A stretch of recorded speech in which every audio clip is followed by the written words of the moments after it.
కేదార్ సుధాకర్ కొడుకునని నిరూపించుకోవడానికి చేసిన ప్రయత్నాలన్నీ వృథానేనా? వాళ్ళు ఎప్పుడూ సాక్ష్యాలు దొరుకుతాయన్న నమ్మకంగా ఉన్నప్పుడే ఆ సాక్ష్యాలన్నీ నాశనం చేయడానికి రెడీగా ఉంటారు యువరాజ్ వైజయంతి వాళ్ళు.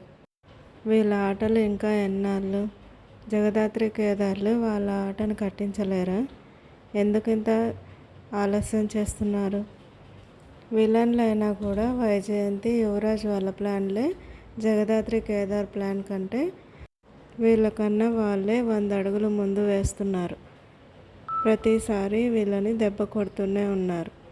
అనుకోని విధంగా వైజయంతి యువరాజులు వీళ్ళ ప్లాన్కి అడ్డుపడుతూనే ఉన్నారు. సడన్గా అయినా యువరాజ్ వైజయంతి ప్లాన్లని చూస్తే ఎవరైనా షాక్ అవ్వాల్సిందే. జగదాత్రి కేదార్లు పోలీసులైనా కూడా వాళ్ళని తిప్పికొట్టే ప్లాన్లు మాత్రం లేవు. ఎప్పుడూ వాళ్ళ చేతుల్లో ఓడిపోతూనే ఉన్నారు.